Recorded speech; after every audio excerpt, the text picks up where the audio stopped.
سرمایہ محمد آقائی نعمت ملوک سیدی سرکار اعلیٰ حضرت امام عشق و محبت شاہ امام احمد رضا خان فاضل بریلوی رحمہ اللہ تعالی علیہ نے آقا جان رحمت صلی اللہ تعالی علیہ وسلم کی آمد کے تعلق سے کہ سرکار کتنے حسین آئے، سرکار کو اللہ نے کتنا خوبصورت بنا کر کے دنیا میں بھیجا، سرکار کا کوئی مثل دنیا میں نہیں آیا۔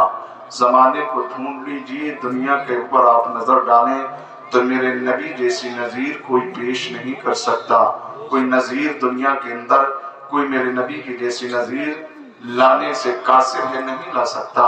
اعلیٰ حضرت نے اسی کا نقشہ کھینچا کہ لمیات نظیروں کا فی نظر مثلے تو نشد پیدا جانا، جگ راج کو تاج توئے سرسو ہے، تجھ کو شاہ دوسرا جانا۔ یا رسول اللہ صلی اللہ تعالی علیہ وسلم، اللہ رب العزت جل مجدہ الکریم نے آپ کو بے مثل و بے مثال پیدا فرمایا، آپ کو اللہ نے بے نظیر پیدا فرمایا، آپ کو جتنا حسین اللہ نے پیدا فرمایا، دنیا میں کوئی بھی ایسا بچہ دنیا میں پیدا نہ ہوا۔ یا رسول اللہ علیہ الصلوۃ والتسلیم، آپ ہی اللہ اکبر ہمارے شہنشاہ ہیں، آپ ہی بادشاہ ہیں، آپ ہی ہمارے اللہ کی عطا سے ہمارے لیے مالک، اللہ نے آپ کو بنایا ہے۔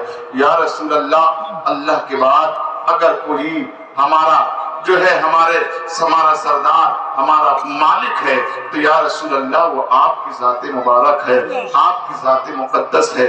عزیزان ملت اسلامیہ، یہ میرے آقا جان رحمت صلی اللہ تعالی علیہ وسلم کی محبت اور عشق رسول اللہ صلی اللہ تعالی علیہ وسلم میں ڈوب کر اعلیٰ حضرت نے اپنے عشق کا اظہار کیا۔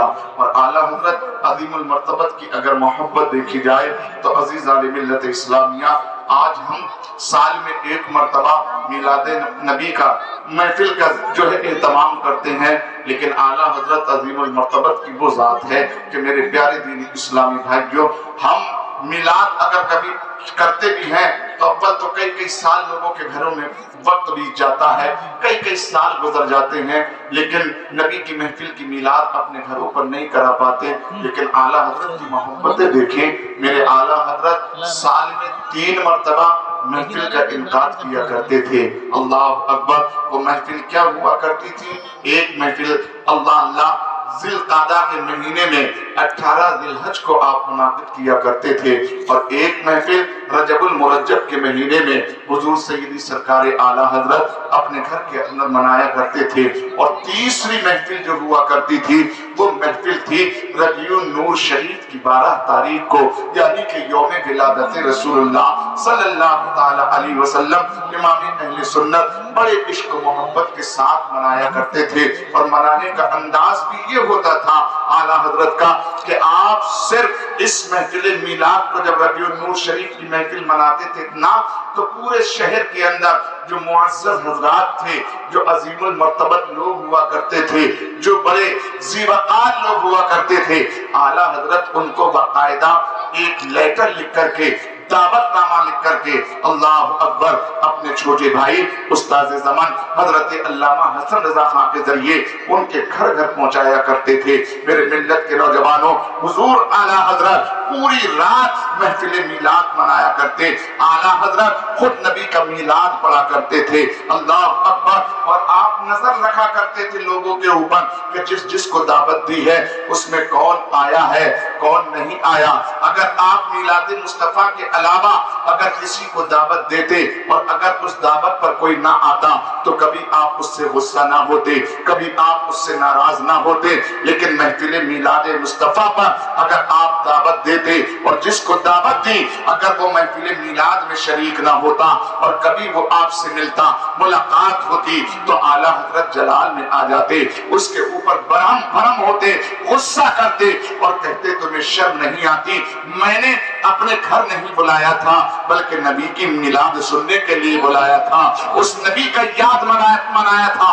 اللہ اکبر، جس نبی کی محفل، جس نبی کی میلاد صرف میں ہی نہیں بلکہ آسمان کے فرشتے بھی کیا کرتے ہیں، حضرت جبریل بھی جس کی میلاد کا چرچا کیا کرتے ہیں۔ اللہ اکبر، زمین والے ہی نہیں بلکہ آسمان والے مل کر سب کے سب اس نبی کی آمد کا تذکرہ کرتے ہیں، اس نبی کی محفل میلاد منایا کرتے ہیں۔ عزیزان ملت اسلامیہ، وہ امام عشق و محبت ہیں کہ جنہوں نے ہمیں پوری اپنی زندگی نبی کونین صلی اللہ تعالی علیہ وسلم کی محبت کا پاک پڑھایا ہے، نبی کی محبت کا درس دیا ہے، نبی کے عشق کا درس دیا ہے، اور یہ بتایا ہے لوگوں اگر تم چاہتے ہو کہ تم زندگی میں کامیاب ہو جاؤ، تم چاہتے ہو کہ تمہاری زندگی کے آنے کا مقصد پورا ہو جائے، تم چاہتے ہو کہ دنیا و آخرت میں تمہیں کامیابی ملے، تم چاہتے ہو کہ جب تک دنیا میں رہیں تو مسلمان بن کے رہیں، دنیا سے جائیں تو مسلمان بن کے جائیں،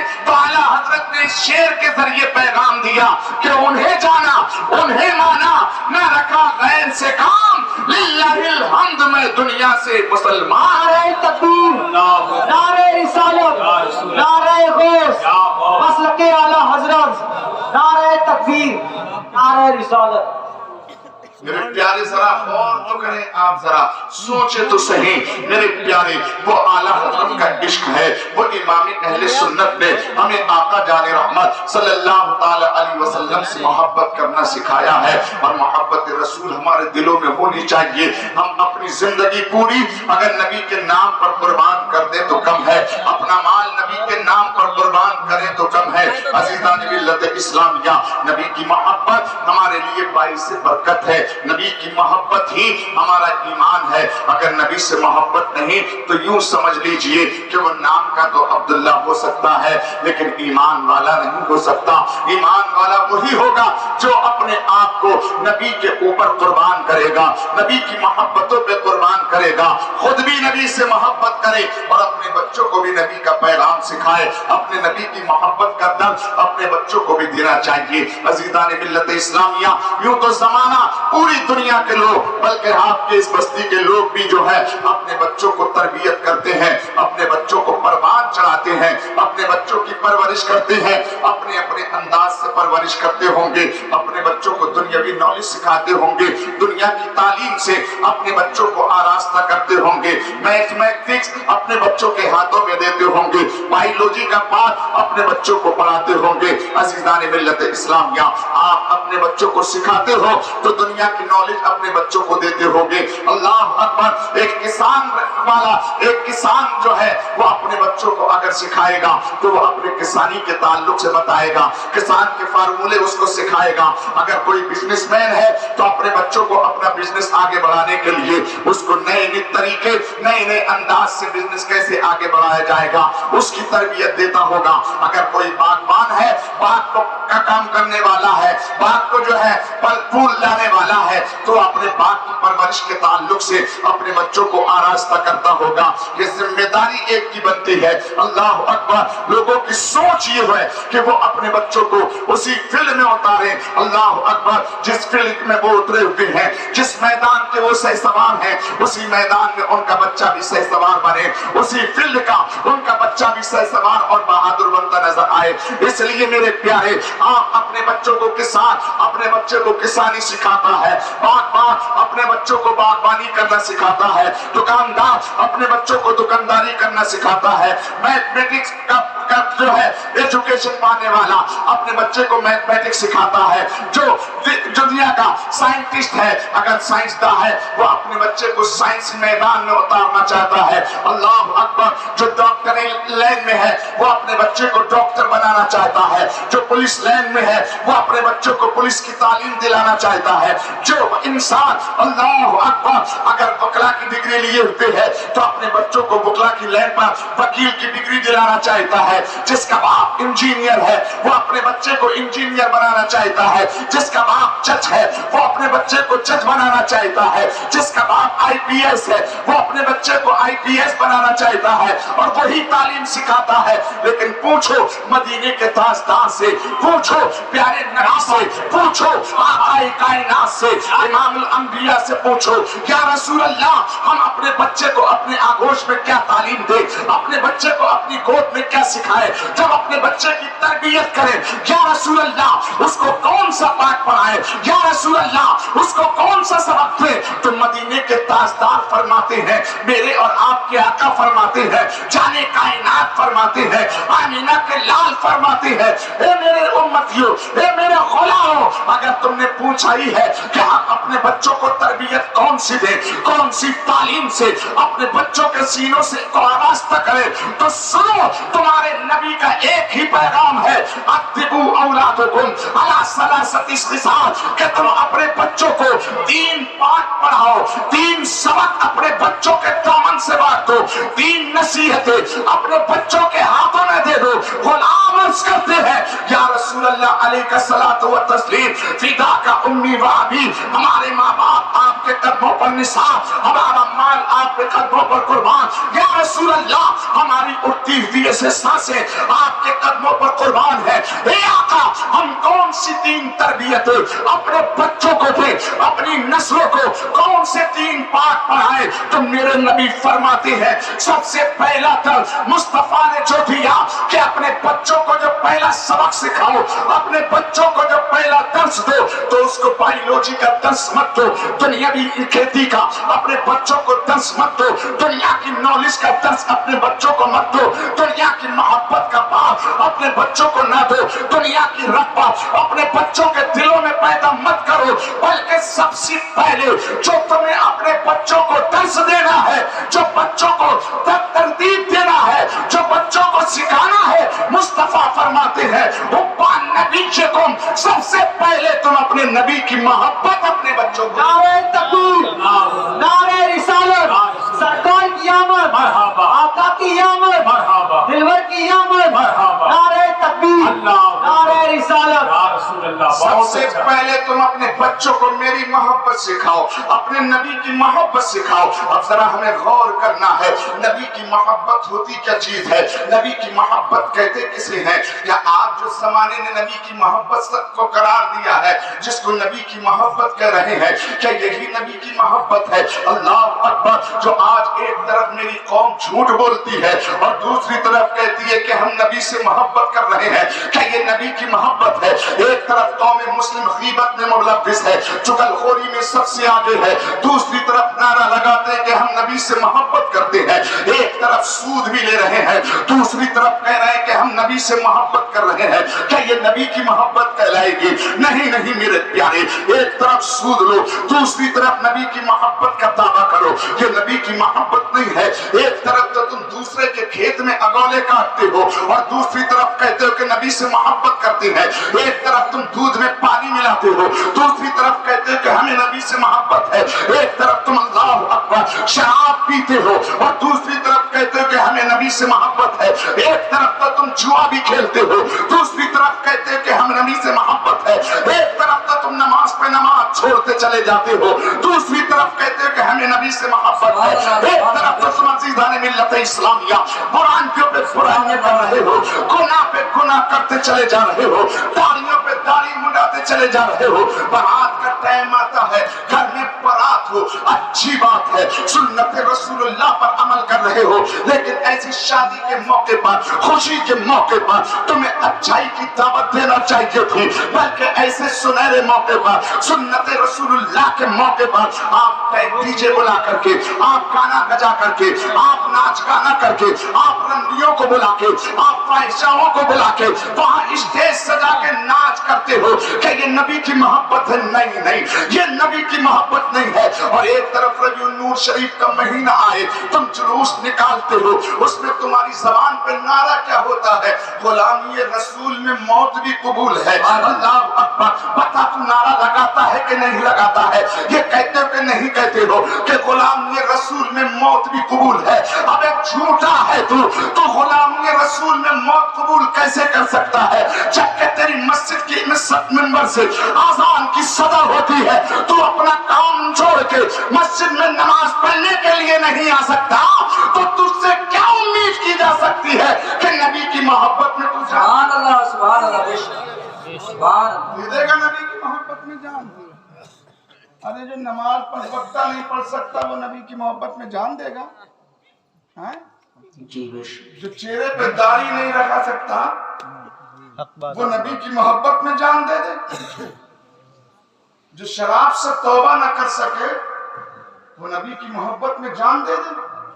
نہیں میرے پیارے، یہ جھوٹا نعرہ لگاتے ہو تم، اللہ اکبر، بہت نعرے لگاتے ہو تم، ہمارے نبی کی ہے یہ شان، بچہ بچہ ہے قربان۔ ابے بچہ قربان تو تب کرے گا نا جب تو اپنے آپ کو شریعت مطالعہ بنا کر کے کھڑا کرے گا، نبی کی سنتوں پر عمل کرتا نظر آئے گا۔ ارے جب تو سود نہیں چھوڑ سکتا، جب تو بیاج نہیں چھوڑ سکتا، جب تو جھوٹ نہیں چھوڑ سکتا، جب تو غیبت نہیں چھوڑ سکتا، جب تو جوا نہیں چھوڑ سکتا، جب تو شراب نہیں چھوڑ سکتا، تو میرے پیارے تو اپنا بچہ قربان کر دے نبی کی محبت میں۔ نبی کی محبت میں بچے ایسے نہیں قربان کیے جاتے، بلکہ وہ تو اور ہی لوگ تھے جنہوں نے نبی کی محبت میں صرف اپنے آپ کو نہیں، اپنے مال کو نہیں، اپنے گھر کو نہیں، بلکہ جب جب ضرورت پڑی ہے تو اپنے بچوں کو بھی قربان کیا ہے، چونکہ وہ جانتے تھے کہ دنیا کی عزت اسی نبی کے قدموں میں ہے، آخرت کی عزت اسی نبی کے قدموں میں ہے، دنیا کی دولت اسی نبی کے قدموں میں ہے، آخرت کی دولت اسی نبی کے قدموں میں ہے۔ ان کا مزاج یہ نہیں تھا کہ نبی کا کلمہ پڑھنے کے بعد صرف نبی کے نام کا نعرہ لگاتے رہے اور دنیا سے فائدہ اٹھاتے رہے۔ دنیا کو انہوں نے عملی جامے میں عمل کر کے میدان میں دکھا دیے، لوگوں نبی سے محبت ایسی ہوتی ہے کہ اگر مکہ چھوڑنا پڑا تو انہوں نے اپنے مکے کا کاروبار نہیں دیکھا، دکان و تجارت نہیں دیکھی، باغ نہیں دیکھی۔ نبی کی محبت میں اگر مکہ کی زمین کو چھوڑنا پڑا تو زمین چھوڑ دی ہے، لیکن نبی کے دامن کو ہاتھ سے جانے نہیں دیا۔ سبحان اللہ، سبحان اللہ، نعرہ تکبیر، نعرہ رسالت، مسلک اعلی حضرت زندہ باد، سید عرفان رسول صاحب قبلہ زندہ باد، نعرہ تکبیر، سبحان اللہ، سبحان اللہ۔ اسی کا نقشہ بریلی کے امام نے یوں کھینچا کہ زمین و زمان تمہارے لیے، مکین و مکان تمہارے لیے، چنین و چنا تمہارے لیے، بنے دو جہاں تمہارے لیے، دہن میں زبان تمہارے لیے، بدن میں ہے جا تمہارے لیے، ہم آئے یہاں تمہارے لیے، اٹھے بھی وہاں تمہارے لیے، اشارے سے چاند چیر دیا، چھپے ہوئے خور کو پھیر دیا، گئے ہوئے دن کو عصر کیا، یہ تاب و تبا تمہارے لیے، یہ تاب و تبا تمہارے لیے، سباب و چلے کہ باغ پھلے، وہ پھول کھلے کہ دن ہو بھلے، لبا کے تلے سنا میں کھلے، رضا کی زبان تمہارے لیے، بے شک، سبحان اللہ، سبحان اللہ، کی زبان تمہارے لیے، محبت سے بولے تمہارے لیے، محبت ہے کہ جس محبت کے ساتھ میں اگر بندہ زندگی گزارے تو یقیناً وہ بندہ کامیاب ہوتا ہے۔ عزیزان ملت اسلامیہ ذرا غور کریں، میرے نبی نے فرمایا کہ تم اپنے بچوں کو 3 چیزیں سکھاؤ۔ کتنی چیزیں سکھاؤ؟ بولے کتنی چیزیں سکھاؤ؟ 3 چیزیں سکھاؤ۔ سب سے پہلی چیز مصطفیٰ نے فرمائی حب نبیکم، کہ میری محبت اپنے بچوں کو سکھاؤ۔ دوسری چیز میرے نبی فرماتے ہیں وحب اہل نبیکم، اور دوسری چیز یہ ہے کہ میرے اہل بیت کی محبت اپنے بچوں کو سکھاؤ۔ تیسری چیز کے بارے میں مصطفیٰ فرماتے ہیں وحب تلاوت القرآن، اور تیسری چیز یہ ہے کہ تم اپنے بچوں کو قرآن پڑھنا سکھاؤ، اپنے بچوں کو قرآن کی تعلیم دو۔ عزیزان ملت اسلامیہ میں تیسری چیز پر ذرا اپنی بات کر دوں تاکہ آپ کو سمجھ میں آ جائے۔ میرے نبی نے قرآن کی محبت بھی سکھائی اور قرآن کی تعظیم بھی سکھائی ہے، اور قرآن کی تعلیم پر زور مصطفیٰ نے دیا ہے۔ کیوں دیا ہے؟ اس لیے کہ جب میرا بچہ قرآن کا پڑھا ہوا ہوگا، جب میرا بچہ قرآن کے علم سے وابستہ ہوگا، جب میری قوم کا بچہ قرآن کی تعلیم مکمل ہوگی، جب میرا بچہ قرآن کو جانتا ہوگا، جب میرا بچہ قرآن سیکھے ہوئے ہوگا، تو یقیناً قرآن سیکھ کر اور قرآن کا معنی اور مفاہیم جاننے کے بعد میں اگر میرا بچہ دنیاوی نالج میں آگے بڑھے گا، دنیاوی اقتدار پر پہنچے گا، دنیاوی منصب پر اگر پہنچے گا، مثال کے طور پر اگر وہ گاؤں کی بستی کی پردھان کی کرسی پر بیٹھے گا تو بیٹھنے کے بعد میں کبھی وہ اپنی بستی والوں والوں کے ساتھ نا انصافی نہیں کر سکتا، کبھی ظالم کا اللہ اکبر ظالم کو اس کا ظلم مظلوم کے اوپر ظلم کرنے کی وہ اجازت نہیں دے سکتا۔ عزیزان ملت اسلام کیا اگر آپ کا بچہ اگر پولیس والا بن جائے، IPS کی کرسی مل جائے تو اس کرسی میں بیٹھنے کے بعد میں اگر وہ بچہ تمہارا قرآن کا جانکار ہوگا، قرآن سے محبت کرنے والا ہوگا تو کبھی بھی رشوت لیتا ہوا نظر نہیں آئے گا۔ اگر آپ کا بچہ قرآن کی تعلیم سے وابستہ ہو جائے تو یقیناً کبھی وہ جھوٹ کے قریب نہیں جائے گا، کبھی وہ غلط کام کی طرف نہیں جائے گا۔ کیوں؟ اس لیے اسے معلوم ہے کہ اگر میں نے اپنے رب کے احکام کی خلاف ورزی کی تو دنیا کے اندر چند سکے تو میں جمع کر سکتا ہوں، وہ سکے مرنے کے بعد میں مجھے قبر کی عذاب سے نجات نہیں دلا سکتے۔ دنیا کے اندر میں اقتدار تو پا سکتا ہوں لیکن وہ اقتدار مرنے کے بعد میں قبر و آخرت کے اندر جو اللہ کی نعمتیں ہیں ان نعمتوں سے محروم ہو جاؤں گا۔ اس لیے میرے پیارے اپنے بچوں کے لیے نبی نے جو تعلیم دی ہے کہ اپنے بچوں کو قرآن سے وابستہ کرو، قرآن کی محبت یعنی قرآن کا عالم بنا دو، قرآن کا جانکار بنا دو، تاکہ جب قرآن پڑھنے کے بعد عملی دنیا میں وہ ابھرے گا، اگر دنیا میں چلے گا تو جس طرح بھی قدم اس کا اٹھے گا تو کبھی بھی اس کا اٹھنے والا قدم دین محمدی سے ہٹ کے نہیں بلکہ نبی کے پیچھے پیچھے اٹھتا نظر آئے۔ نعرہ تکبیر، نعرہ تکبیر، نعرہ رسالت، نعرہ غوثیہ، تشریف میرا نبی۔ آپ ذرا غور تو کیجیے آج زمانے کے اندر کیا حالات ہو چکے ہیں، آج ہمارے حالات کیا ہیں، ہماری قوم کے حالات کیا ہیں، آج ہمارا معاشرہ جو بگڑ رہا ہے، آج ہمارا ماحول جو بگڑ رہا ہے، مسلمانوں کے گھروں کے اندر اللہ اکبر ناچ گانے اور بری باتیں جو داخل ہو چکی ہیں، صحیح معنی میں اس کا ذمہ دار کوئی اور نہیں بلکہ میری قوم کے لوگ ہیں، میرے سماج کے لوگ ہیں، مسلمان خود لوگ ہیں۔ اگر آپ کی بیٹی ناچتی نظر آ رہی ہے، آپ کی بیٹی اگر پردے کی مخالفت کر رہی ہے، آپ کی بیٹی اگر سر پہ دوپٹہ نہیں رکھ رہی ہے اور اگر رکھتی ہے کوئی گھر والے زور دے کر رکھواتے ہیں تو بڑے دل کو جو ہے ملول کر کے خاطر کبیدہ کر کے وہ پردے جو ہے چادر سر پہ تو رکھ لیتی ہے لیکن تھوڑی دیر کے بعد اس کا وہ دوپٹہ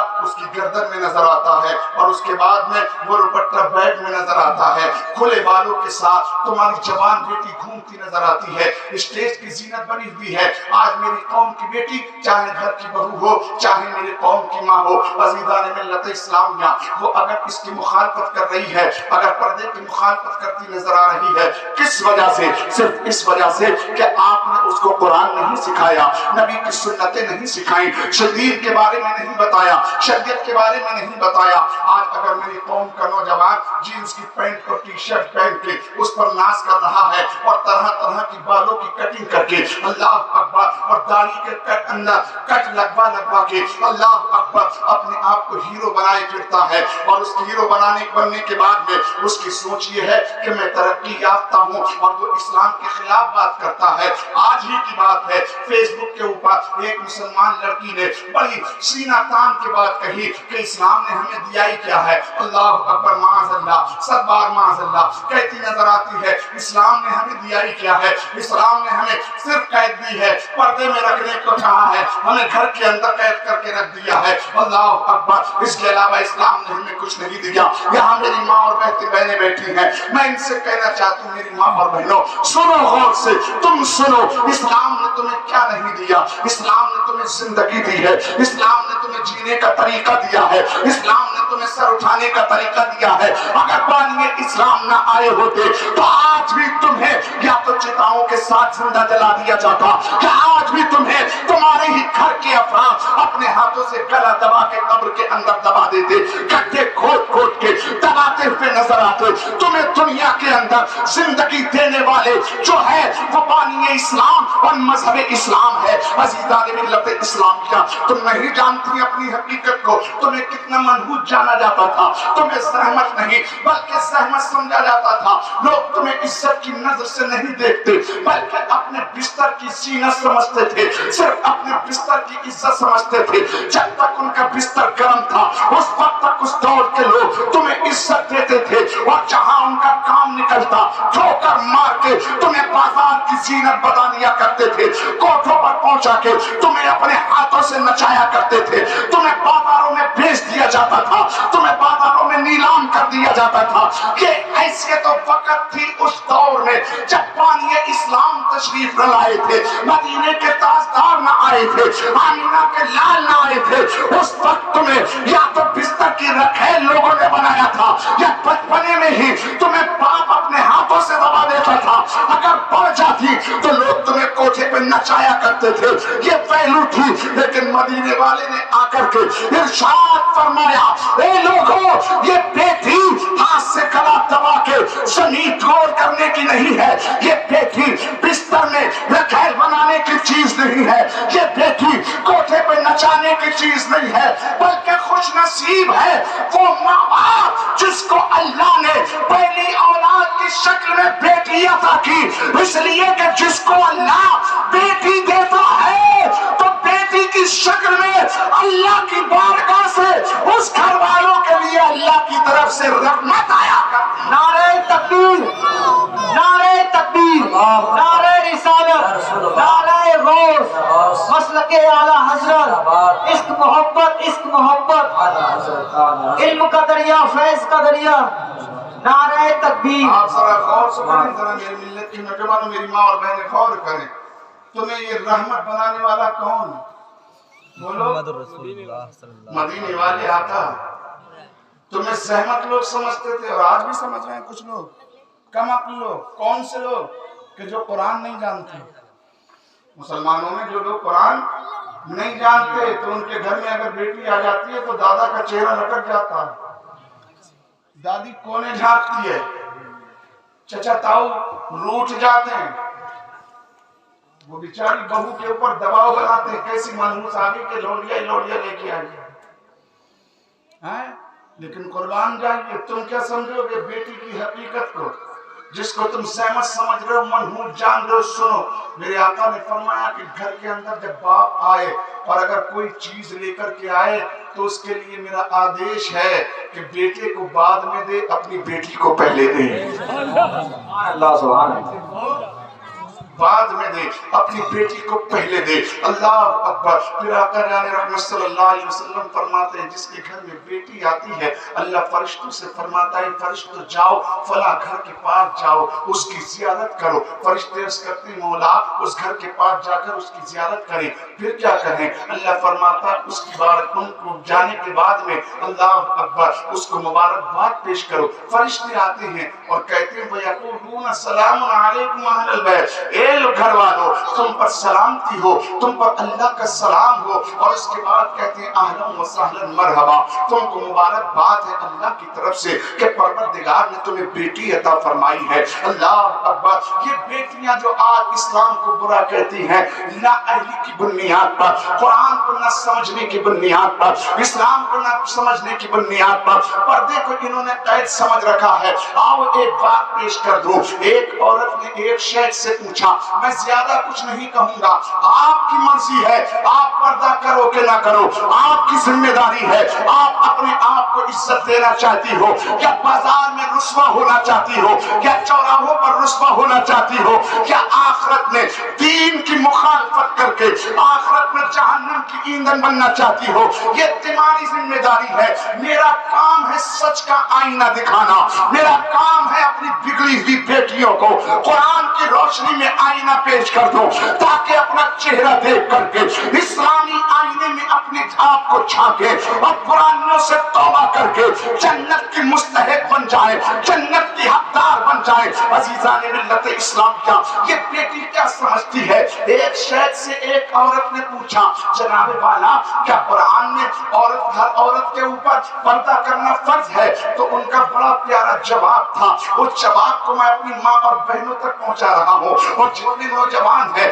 جتنے میرے بزرگ ہیں، ان تک بھی پہنچا رہا ہوں۔ جو باپ بیٹھے ہیں وہ اس بات کو نوٹ کر کے اپنی بچیوں کے بیٹیوں کے حوالے کرے۔ اللہ اکبر۔ اس شیخ نے کہا تھا ہاں بیٹا سن، عورتوں پر پردہ کرنا فرض ہے۔ کہا کون سی عورتوں پر؟ اللہ اکبر۔ عزیزان ملت اسلامیہ، جب پردے کے تعلق سے پوچھا تو ان کا جواب تھا کہ نبی کی بیویوں پر پردہ فرض ہے، نبی کی بیٹیوں پر پردہ فرض ہے، اور ایمان والی عورتوں پر پردہ فرض ہے۔ اللہ اکبر۔ اب آپ فرماتے ہیں آگے وہ شیخ جو ایمان والی عورت ہوگی وہ پردہ کرے گی، اور جس کے دل میں ایمان نہ ہوگا وہ پردے کو بس اللہ اکبر اپنے لیے قید سمجھے گی۔ آج میری ماں اور بہن جو پردے سے نکل کے باہر آ کر اسلام کے خلاف بات کرتی ہے، اندازہ لگا لیجئے اگر دل میں ایمان ہوتا تو سر پہ دوپٹہ ہوتا، اگر ایمان کے اجالے دل میں ہوتے قسم خدا کی کبھی میری قوم کی بیٹی چوراہے کی زینت نہیں بنتی۔ سبحان اللہ سبحان اللہ۔ کبھی بھی میری قوم کی بیٹی چوراہے کی زینت نہیں بنتی۔ آج جو ناچ رہی ہیں وہ خود فیصلہ کر لیں کہ ہم ایمان والے ہیں کہ نہیں ہیں، اور حقیقت میں یہی ہے کہ جو مومنہ ہوگی وہ پردے، اور جو مومنہ نہیں ہوگی وہ نہیں کرے گی۔ ہاں ایسے ہی آپ کا بھی حال ہے۔ جو ایمان والا ہوگا وہ نمازی، جو مومن کامل ہوگا وہ قاری قرآن، جو مومن کامل ہوگا یقیناً نبی کی محبت میں ہر برائی سے پوری کوشش کرے گا بچنے کی، ہر برائی سے، ہر عیب سے مکمل طور سے بچنے کی کوشش کرے گا۔ اے میرے ملت کے نوجوانوں بزرگوں دوستو، دین سیکھو، دین سیکھو، دین خود بھی سیکھو، اپنے بچوں کو بھی دو۔ آج ہم پریشان ہیں، آج لوگ کہتے ہیں اچھا یہ بتائیے آپ کے بستی کے لوگ یا آپ سب لوگ نہیں چاہتے کہ کامیاب ہو جائیں، لیکن کامیابی کا راستہ آپ نے کیا تلاش کرا ہے؟ کس کو راستہ آپ نے کامیابی کا سمجھ لیا ہے؟ لوگوں کے اگر ہم آپ سے پوچھیں کہ کامیاب کون شخص ہے تو آپ کہو گے وہ زیادہ کامیاب ہے جس کے پاس میں بڑی گاڑی ہے، کامیاب وہ زیادہ ہے جس کے پاس میں اونچا محل ہے، کامیاب وہ زیادہ ہے جس کے پاس میں موٹر کار ہے، کامیاب وہ ہے جو کہ زمینوں کا مالک ہے، کامیاب وہ ہے جو کہ باغ کا مالک ہے، کامیاب وہ ہے جو زمیندار ہے، کامیاب وہ ہے جو اقتدار پائے ہوئے ہے، کامیاب وہ ہے جو کرسیوں کا مالک ہے، کامیاب وہ ہے جو بینک بیلنس کا مالک ہے، کامیاب وہ ہے جس کے پاس میں لال و گوہر ہو، کامیاب وہ ہے جس کے پاس سیم و زر ہو، کامیاب وہ ہے جس کے پاس دولتیں ہو۔ عزیزان ملت اسلامیہ، یہ کامیابی کا ریزلٹ آپ کا ہے۔ آپ کامیابی اس میں جانتے ہو کہ موٹر گاڑی رکھنے والا کامیاب ہے، بینک بیلنس جمع کرنے والا کامیاب ہے، اونچی بلڈنگ بنانے والا کامیاب ہے۔ اگر بلڈنگ کا نام کامیابی ہوتا، اگر روپے جمع کرنے والے کا نام کامیابی ہوتا تو ہم کہتے ہیں اس زمین کے پردے پر پھر نمرود کے جیسا تو پیسے والا کوئی نہیں ہے، قارون کے جیسا تو پیسے والا بھی کوئی نہیں ہے۔ قارون کو جانتے ہو کتنی دولت تھی؟ اللہ اکبر۔ آپ کے پاس میں کتنا پیسہ ہو جائے گا؟ جو سب سے بڑا دولت مند ہے، جو بہت بڑا دولت مند ہے، بتاؤ اس کے پاس میں کتنی چابیاں ہوں گی خزانے کی؟ چابی کی کتنی خزانے کی چابیاں ہو سکتی ہیں؟ ایک چابی ہوگی، دو چابی ہوں گی، تین چابی ہوں گی، یہ موٹا ایک گچھا ہوگا، اس کے علاوہ گچھا نہیں ہو سکتا۔ لیکن قارون کے پاس جانتے ہو کتنا خزانہ تھا؟ اس کے خزانے کا انداز اور تخمینہ لگانا، پوری دنیا مل کر حساب لگانا چاہے تو حساب نہیں لگا سکتی، اس لیے کہ قارون کے جو خزانوں کی کنجیاں تھیں وہ 70 اونٹوں پہ لدکے جاتی تھیں۔ اس کے خزانوں کی چابیاں کتنے اونٹوں پہ لگتی تھیں؟ 70 اونٹوں پہ۔ جس کے خزانوں کی چابیاں لٹکے جاتی ہوں تو اس کا خزانہ کتنا ہوگا؟ اس کے پاس دولت کتنی ہوگی؟ اس کے پاس میں سرمایہ کتنا ہوگا؟ آکلن نہیں لگا سکتے۔ لیکن بتائیے کیا قارون آج زمانے کے پردے پر ہے؟ کیا لوگ قارون کو جانتے ہیں؟ کیا لوگ قارون کو پہچانتے ہیں؟ نہیں پہچانتے۔ کیا اس کی دولت کے چرچے ہوتے ہیں؟ نہیں ہوتے۔ عزیزان ملت اسلامیہ، لیکن اسی خاکدان گیتی پر، اسی پوتر دھرتی پر، اسی آسمان کے نیچے، اسی زمین کے اوپر ایک ایسی بھی ذات ہے، اللہ اکبر، جس کو تاریخ نے اپنے سنہرے الفاظوں میں یاد رکھا ہے، بلکہ ہر باعث کی زبان پر اس کا نام آتا ہے۔ جب امام خطیب مسجد کے منبر پہ کھڑے ہو کر کے خطبہ پڑھتا ہے تو اس ذات کا نام خطبے میں دیا جاتا ہے۔ جب کوئی مقرر اگر منبر پہ بیٹھ کر تقریر کرتا ہے تو اس ذات کا نام لیا جاتا ہے۔ کوئی نقیب جب نظامت کرتا ہے تو اس کا نام لیا جاتا ہے۔ جب کوئی نعت خوانی کرتا ہے تو اس ذات کا نام لیا جاتا ہے۔ جب کوئی واعظ اگر واعظ و نصیحت کرتا ہے تو اس مقدس ذات کا نام لیا جاتا ہے۔ وہ ذات کون ہے؟ اس ذات کا نام کیا ہے؟ تو سنو، اس ذات کا نام نبی کونین کے پیارے داماد حضرت عثمان غنی ذو النورین کے نام سے جانا جاتا ہے۔ اللہ اکبر، ایک طرف قارون کی دولت ہے، کوئی اس کو نہیں جانتا، ایک طرف عثمان غنی ہے جن کے نام کو بھی لوگ جانتے ہیں، جن کی عظمت کو بھی لوگ جانتے ہیں، جن کی دولتوں کو بھی لوگ جانتے ہیں۔ آج زمین کے پردے پر کوئی مائی کا لال اتنا بڑا امیر پیدا نہیں ہوا کہ جب مر جاتا ہے تو اس کے نام کا کھاتا بینک میں چلتا ہو، اس کے نام کی کرنسی بینک میں چلتی ہو، اس کے کھاتے سے لوگوں کو پیسے دیے جاتے ہو۔ نہ قارون کے نام کا کھاتا ہے، نہ حامان کے نام کا کھاتا ہے، نہ شداد کے نام کا کھاتا ہے، نہ اللہ اکبر نمرود جیسے بادشاہ کے نام کا کھاتا ہے۔ اگر کسی کے نام کی کرنسی اور جس کے نام سے کھاتا چلتا ہے وہ کوئی اور نہیں، عثمان غنی کی ذات ہے کہ عرب کی زمین پر آج بھی منسپلٹی لوگوں کو، کرمچاریوں کو جو تنخواہ ملتی ہے وہ عثمان غنی کے کھاتے سے ملتی ہے۔ یہ عظمت، یہ شان و شوکت عثمان غنی کو کیوں ملی؟ وہ ملی اس لیے کہ جنہوں نے سمجھا دنیا کی دولت جمع کر لینے کا نام امیری ہے اور کامیابی ہے، وہ صرف اپنے نام تک محدود رہے، اور جنہوں نے سمجھا کامیابی دنیا کی دولت جمع کرنے میں نہیں، نبی کی محبت سینے میں بٹھا لینے کا نام کامیابی ہے، اللہ ان کو عثمان غنی کی شکل میں رہتی دنیا تک یاد رکھتا۔ سبحان اللہ، سبحان اللہ، سبحان اللہ۔ نعرہ تکبیر، نعرہ رسالت، نعرہ روز، مسلک اعلی حضرت، نعرہ تکبیر۔ اس لیے میرے پیارے دین اسلامی بھائیوں، ہماری آپ سے گزارش صرف اتنی ہے، اتنی ہی ہم گزارش آپ سے کر سکتے ہیں کہ آپ اپنا مزاج بدلیں، آپ اپنے آپ کو چینج کریں، اپنے اندر چینج لائیے، اور عشق رسول اللہ صلی اللہ علیہ وسلم کے چراغ اپنے سینوں میں جلائیے، اپنے بچوں کو دیندار بنائیے، خود بھی دیندار بنے۔ عزیزان ملت اسلامیہ، جس نبی سے آپ محبت کرتے ہیں، اللہ اکبر، تمہاری محبت کیا ہے نبی سے؟ ایک ذرے برابر نہیں ہے جتنی محبت آقا جان رحمت ہم گناہگاروں سے کرتے ہیں۔ اتنی محبت کوئی نہیں کرتا، یا کرتا ہو تو بتاؤ۔ نبی سے اتنی اگر محبت ہوتی جتنی نبی اپنی امتیوں سے کرتے ہیں، اگر اتنی محبت اس کے آدھے بھر بھی اگر نبی سے محبت ہمیں ہوتی تو قسم خدا کی آج بھی حکومت ہماری ہوتی۔ سبحان اللہ، سبحان اللہ۔ آج بھی حکومت ہماری ہوتی۔ یہ لٹے ہیں جو پٹے ہیں اور جو پٹ رہے ہیں، جو کٹ رہے ہیں، جو رسوائیاں ہو رہی ہیں، جو عزت ملیہ میٹ ہو رہی ہیں، یہ صرف اور صرف نبی کی محبت سینوں میں نہ ہونے کی وجہ سے، ورنہ کسی میں مجال نہیں کہ نبی کی محبت اس کے دل میں ہو اور وہ رسوا ہو جائے، کبھی نہیں ہو سکتا۔ اس لیے کہ اللہ کا وعدہ قرآن عظیم میں ہے، پروردگار نے قرآن میں فرمایا وَلَا تَهِنُوا وَلَا تَحْزَنُوا وَأَنْتُمُ الْأَعْلَوْنَ إِن كُنتُم مُؤْمِنِينَ۔ غم نہ کر، پریشان نہ ہو، رنجیدہ نہ ہو، تو ہی کامیاب ہے۔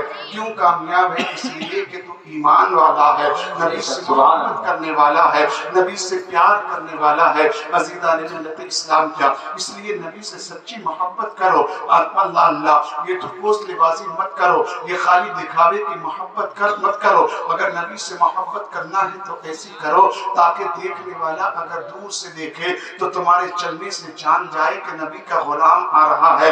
دیکھنے والا کی نگاہ جب تمہارے چہرے پر پڑ جائے تو چہرہ دیکھ کر کے پکار اٹھے، ہاں یہ نبی کا وفادار جا رہا ہے۔ دیکھنے والے کی نگاہ آپ کے سر پر پڑے تو دیکھ کر کے پہچان جائے کہ ہاں یہ نبی کا دیوانہ جا رہا ہے۔ آپ کا چلنا پکارے نبی نبی، آپ کا بولنا پکارے نبی نبی، آپ تجارت کریں تو تجارت کا انداز ایسا ہو جس کو دیکھ کر کے لوگ کہنے لگے ہاں یہ نبی کا غلام ہے۔ عزیزان ملت اسلام کا آج ڈیبیٹ میں دیکھو، اینکر حضرات کی گفتگو سنو تو غصہ آتا ہے، اللہ اکبر۔ سوشل میڈیا پہ دیکھو تو وہی بکواس، اسلام کے خلاف، نبی کی شان میں گستاخیاں، قرآن کے خلاف بات، اسلام کے آئین و دستور کے خلاف بات ہوتی ہے، مسلمانوں کے خلاف بات ہوتی ہے۔ آخرکار کے ذمہ دار کون ہے؟ کسی کو تو ذمہ داری لینی پڑے گی۔ آخرکار سب چیخ چیخ کر کے اسلام کو برا کیوں کہہ رہے ہیں؟ اسلام کے ماننے والوں کو برا کیوں کہہ رہے ہیں؟ پوری دنیا تمہارے پیچھے کیوں پڑی ہے؟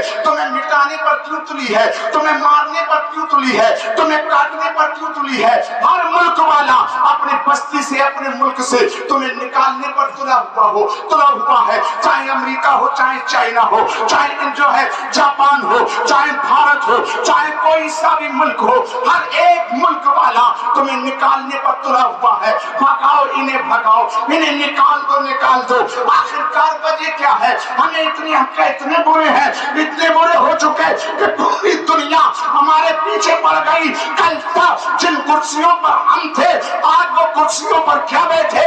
ہمیں اتنا دبا دیا، اتنا کچل دیا کہ ہمیں نفرت کے سوا کچھ دے نہیں ہے۔ جب اس پر غور کرو گے، اپنی زندگی کا معائنہ کر لے، اگر تو اپنی زندگی کو پلٹ کر دیکھ لے، اپنے ماضی کو اٹھا کر دیکھ لے کہ اقتدار تمہارے پاس کیوں تھا، آج اقتدار کیوں نہیں ہے، اگر اس پہ غور کر لو گے تو رزلٹ یہ نکلے گا جب تک نبی کے دامن سے لگے تھے، نبی کی ادائیں، نبی کی سنتوں کے پیکر بنے ہوئے تھے، بھارت کی کرسی ہماری تھی، پوری زمین پر ملکیت ہماری تھی، اور جس دن سے نبی سے دوریاں ہوئی ہیں اس دن سے سب کچھ ہم سے لے لیا۔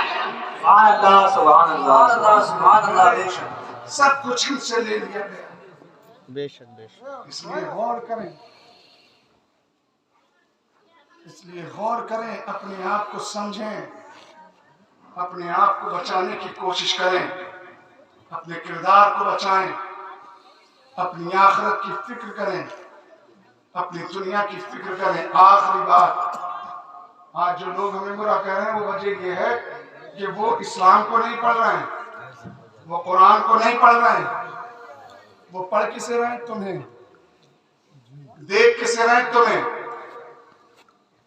وہ دیکھ رہے ہیں کہ جو مسلمان اپنے بھائی کا حق دبا سکتا ہے وہ ہمارا بھی حق دبا سکتا ہے، جو اپنے باپ کی عزت نہیں کر سکتا وہ ہماری کیا عزت کرے گا، جو اپنے بھائی کو بٹوارے کے ٹائم پر پولیس تھانے تک کھینچ کر کے لے جائے وہ ہم پڑوسی ہیں، ہمارا کیا حال کرے گا۔ یہی وجہ ہے کہ مخالفت ہو رہی ہے۔ تمہارے کردار کو دیکھ کر اللہ اکبر، کل تک لوگ تمہیں دیکھ کے کلمہ پڑھتے تھے، آج تمہیں دیکھ کر لوگ تم سے نفرتیں کرتے ہیں۔ کل تک لوگ تمہیں دیکھ کر کے عزت عطا کرتے تھے، آج تمہیں دیکھ کر لوگ تم سے دور بھاگ رہے ہیں۔ کل تک لوگ تمہیں دیکھ کر تمہاری تعریف کیا کرتے تھے، آج لوگ تمہیں دیکھ کر کے تم سے نفرتیں کرتے ہیں اور تمہیں اپنے پاس آنے نہیں دیتے، اپنے پاس بھٹکنے نہیں دیتے۔ اللہ اکبر، کیوں؟ اس لیے کہ کل تک تم سچائی کے دامن سے وابستہ تھے، سچ کے ساتھ تھے، سچ کے انویائی تھے، اس بنیاد پر لوگ تمہیں عزت دیتے تھے اور تمہیں دیکھ کر لوگ اسلام کو سمجھ لیتے تھے کہ جب اسلام کا ماننے والا اتنا اچھا ہے تو بتاؤ اسلام کتنا اچھا ہوگا۔ اس تمہیں جان کر کے وہ اسلام کو جان لیتے تھے اور کلمہ پڑھ کر مسلمان ہو جایا کرتے تھے۔ جب بھارت کی زمین پر میرے خواجہ آئے تھے تو بتاؤ کہ میرے خواجہ نے کسی کو قرآن پڑھ کے سنایا تھا؟ کیا میرے خواجہ نے نبی کی زندگی پڑھ کے سنائی تھی؟ کیا میرے خواجہ نے قرآن کی تفسیر پڑھ کے سنائی تھی؟ کیا میرے خواجہ نے حدیث پڑھ کے سنائی تھی؟ کیا میرے خواجہ نے تفسیر حدیث پڑھ کے سنائی تھی؟ کیا میرے خواجہ نے اصول حدیث پڑھ کے سنائی تھی؟ نہیں نہیں، میرے خواجہ نے ہندوستان آ کر کے قرآن پڑھ کے نہیں سنایا تھا، اسلام کی تعریف نہیں کی تھی، اللہ اکبر، قرآن پڑھ کے نہیں سنایا تھا، قرآن کی تفسیر بیان نہیں کی تھی، حدیث پڑھ کے نہیں سنائی تھی، اصول حدیث یا اصول فقہ یا اصول حدیث یا تفسیر حدیث پڑھ کے میرے خواجہ نے نہیں سنائی تھی، بلکہ اپنا کیریکٹر پیش کیا تھا، اپنا اخلاق پیش کیا تھا، اپنی سیرت پیش کی تھی، اپنا چال و چلن پیش کیا تھا، اپنا کیریکٹر پیش کیا تھا۔ جب خواجہ کے کیریکٹر کو بھارت واسیوں نے دیکھا، خواجہ کے اخلاق کو بھارت والوں نے دیکھا، خواجہ کی سیرت کو بھارت والوں نے دیکھا، خواجہ کے چلنے کو بھارت والوں نے دیکھا، خواجہ کے بولنے کو بھارت والوں نے دیکھا، خواجہ کے انصاف کو بھارت والوں نے دیکھا، بے ساختہ 90 لاکھ بول اٹھے کہ جب خواجہ کا یہ عالم ہے تو جس نبی کا کلمہ پڑھتا ہے اس نبی کی شان و عظمت کا عالم کا۔ اللہ سبحان اللہ۔ خواجہ کو دیکھ کے 90 لاکھ مسلمان ہو گئے اور 25 کروڑ ہیں ان کی نظر میں۔ اگر خواجہ کے کردار پر آ جائے تو 25 کروڑ کو دیکھ کے انشاءاللہ سب کلمہ پڑھ جب ایک کو دیکھ کے اتنے ہو گئے تو 25 کروڑ کو دیکھ لیں گے تو کیا ہوگا؟ لیکن ہوگا تو جبکہ ہم جس خواجہ کے مزار پر ہر مہینے ہر سال حاضری دیتے ہیں اس خواجہ کے طریقے پر چلیں گے؟ نہیں، حاضری تو خود دیں گے۔ امام صاحب کہتے ہیں جناب مسجد میں آ جاؤ، اذان ہوگی نماز پڑھ لو، دروازے سے اٹھ کے چلے جاتے ہیں کہتے ہوئے امام صاحب کھیت میں پانی بھرنا ہے، ٹائم نہیں ہے، ٹائم ملے گا آ جانا، کہتے نہیں کہتے ہیں؟ اور خواجہ کا عرس ہو جائے تو 700 کلومیٹر دوڑتے ہوئے جائیں گے۔ آپ ان سے پوچھا کھیت میں پانی نہیں لگے گا؟ اب بوائی کا ٹائم نہیں ہے، اب تیرے بچے یاد تجھے نہیں آ رہے ہیں، نماز کے لیے تمہیں بچے یاد آ جاتے ہیں، بھوک یاد آتی ہے، اور مزاروں پہ ہزاروں کلومیٹر دور چلے جاتے ہو، نہ بچوں کی بھوک یاد آتی ہے، نہ دکان کا بند ہونا یاد آتا، نہ کھیت میں نرائی بوائی کا یاد آتا، کچھ یاد نہیں آتا۔ تم سمجھتے ہو کہ مسجد محلے کی چھوڑ کے، بستی کی مسجد چھوڑ کے خواجہ کے آستانے پہ جا کر ہم نے بڑا کام کر لیا اور خواجہ کا فیض مل جائے گا۔ قسم خدا کی تم پوری زندگی اپنے محلے کی بستی کو مسجد کو چھوڑ کے خواجہ کے آستانے پر پڑے رہو، قسم خدا کی تمہیں خواجہ کا فیض نہیں مل سکتا۔ خواجہ کا فیض ملے گا جب، خواجہ کا کرم ہوگا جب پہلے تو اپنی بستی کی مسجد آباد کر، پھر خواجہ کے آستانے پر جا، دیکھ میرے خواجہ کا کرم کیا ہوگا کہ کل جیسے اللہ اکبر سلطان غوری کو پرتھویراج صاحب کے سامنے میرے خواجہ نے بلا کر بھارت کی حکومت عطا کی تھی، اگر آج بھی آ جائے تو بھارت کی حکومت میرے خواجہ تمہیں عطا کر۔ سبحان اللہ سبحان اللہ۔ نعرہ تکبیر، نعرہ رسالت، نعرہ غوث، مسلک اعلی حضرت، نعرہ تکبیر۔ اللہ کی عطا سے مصطفیٰ کے صدقے میرے خواجہ اس کے بادشاہ ہیں، اس کے مالک میرے خواجہ ہیں، جس کو چاہیں وہ بٹھا دیں، جس کو چاہیں اتار دیں۔ آپ کہو گے ہم تو مانتے تو ہمیں کیوں اتار دیا؟ تو جانتے جب تاتاریوں نے بغداد پر حملہ کیا تھا وہاں تو میرے غوث اعظم ہیں، وہاں تو امام اعظم ہیں، وہاں تو امام مالک ہیں، امام محمد بن حنبل ہیں، وہاں تو بشر حافی ہیں، وہاں تو حضرت سیدنا حسن بصری ہیں، اور وہاں تو میرے نبی کے لال حضرت امام حسین بھی ہیں، سبحان اللہ سبحان اللہ۔ شیر خدا علی مرتضیٰ بھی ہیں۔ سبحان اللہ۔ آپ کی دھرتی پر ہیں کہ نہیں ہیں؟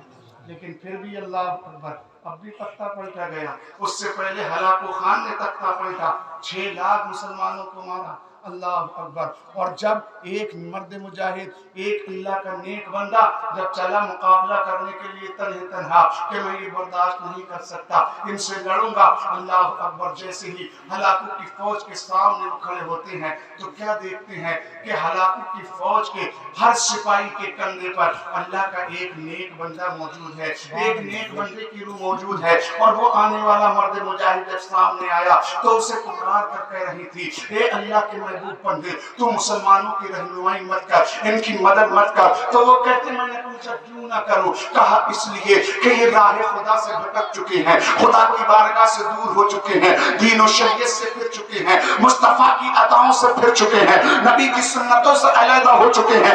جب تک پلٹ کر یہ دوبارہ نہیں آتے دین محمدی پر، اس وقت تک ہمارے لیے آدیش ہے کہ ہم ان کی مدد نہ کریں. یہی وجہ ہے کہ ہم ان کی مدد کر رہے ہیں. اور وہ روحیں پکار رہی تھی، ایھا الکفرا اقتلوا الفجرا، اے کافروں کاٹو ان مسلمانوں کو، مارو ان مسلمانوں کو. آج پورا رنگ، پورا میدان ایسا ہی ہے، جدھر دیکھو کاٹنے کی آواز ہے، جدھر دیکھو مارنے کی آواز ہے. کل کا نعرہ ہے کہ ملوں کو کاٹو، ملوں کو کاٹو، ان کو رہنے کا ادھیکار نہیں، ان کو رہنے کا حق نہیں. سیکھو اس سے. کل تاتاریوں کی طرف سے آوازیں تھی انہیں کاٹو مارو، ان کے رہنے کا حق نہیں. آج یہ آوازیں ہیں ملوں کو کاٹو مارو، رہنے کا حق نہیں. اگر رہنا چاہتے ہو یہاں تو دین محمدی پر پلٹ کر آ جاؤ، سچے بن جاؤ، تم سچے ہو جاؤ گے، زمانہ سچا ہو جائے گا. سبحان اللہ، سبحان اللہ. تم اچھے ہو جاؤ گے، ہر ایک اچھا ہو جائے گا. تم نیک ہو جاؤ گے، ہر ایک. میرے پیارے اس لیے بنو نبی کے غلام. وَأَمَّا بِنِعْمَتِ رَبِّكَ فَحَدِّثْ، اپنے رب کی نعمتوں کا خوب خوب چرچا کرو، خوب خوب اس کی نعمتوں کو یاد کرو. اس کی نعمتوں کو یاد کرو گے، اللہ اس کے صلے میں تمہاری دنیا اور آخرت بھی آباد کرے گا. صرف ذکر میلاد مصطفیٰ کی محفل سجا لینے کا نام اس کی نعمتوں کو یاد کرنا نہیں. یا میرے پیارے اس کی نعمتوں کا چرچا کرنے کا مقصد یہ ہے کہ آپ نمازوں کی پابندی کریں، برائیوں سے توبہ کریں، اچھائیوں کو خود بھی کریں اور اپنی قوم کو بھی، اپنے گھر والوں کو بھی اچھائیوں کا پاٹ پڑھائیں، اچھائیوں کا درس دیں، تاکہ سماج کے اندر جو ہے سدھار آئے، ہمارا سماج اسلامی ماحول کے رنگ میں رنگتا نظر آئے. دین محمدی پر عمل کرو گے تو انشاءاللہ اللہ تمہیں کامیابی اور کامرانی عطا فرمائے گا. استغفر اللہ ربی من کل ذنب واتوب الیہ. کلمہ شریف پڑھ لیں، لا الہ